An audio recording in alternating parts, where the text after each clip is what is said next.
It's late, you need to get up early in the morning, and you've already stayed up later than you should, so you head to bed, but you can't fall asleep.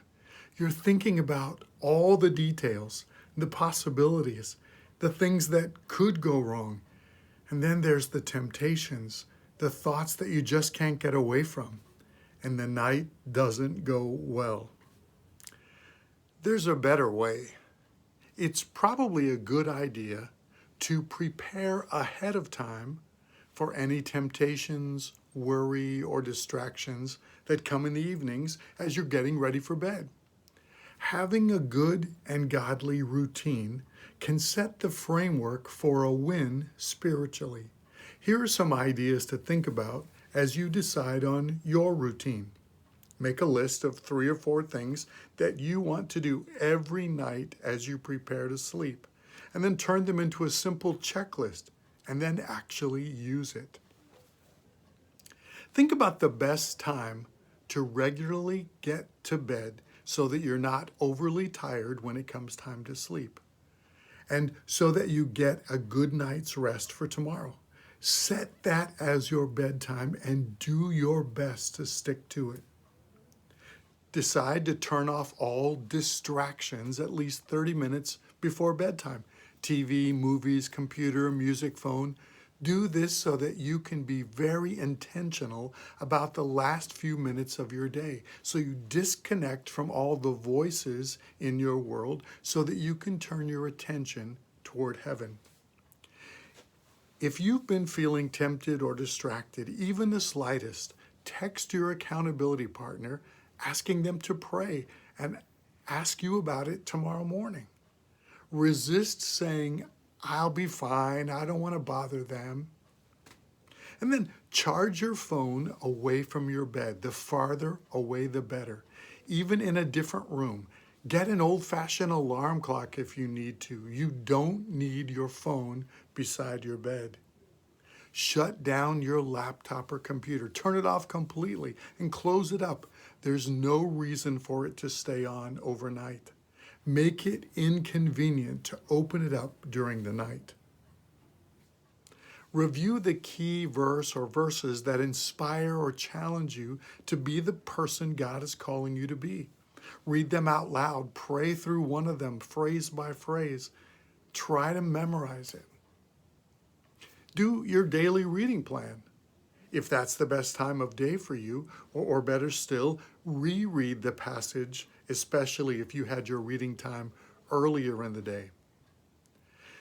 Consider keeping a journal by your bedside to write down the things that God has been dealing with you about, your personal goals or things you're learning spiritually. Make another brief entry about what's on your heart tonight.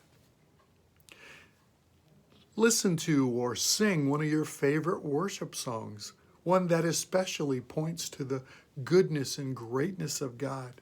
Have a couple of your favorites in a playlist.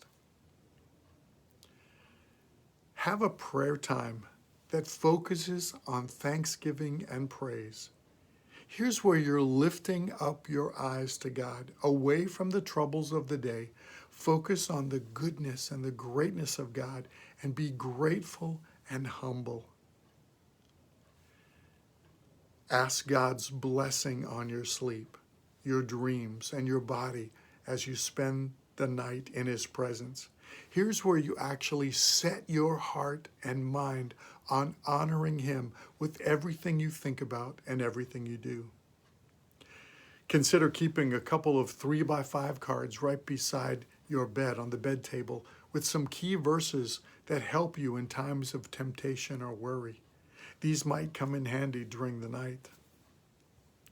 And then for those times when you wake up at 2 a.m. and you can't get back to sleep, consider actually turning on a light as an act of shining light into the darkness. You might need to actually get up out of bed and go into the bathroom and splash some water on your face. It's difficult to fight when you're groggy. Pray right then and ask God to give you His strength and to shine the light of His truth into your heart. Read the verses that you put beside your bed and pray through one of them. Pray with conviction as you express your desire to honor God right now and in the next few hours. And don't be too proud to text your accountability partner asking them to pray for you. They love you and would much rather get a text so they can pray rather than to hear later that you were struggling and they weren't invited to be a part of the battle. So whatever you do, have a plan and then carry it out. Keep on doing it until it becomes a routine. The Bible talks about us being in a spiritual battle, and part of that means that we have to prepare in advance. So what are some things that you need to start doing tonight?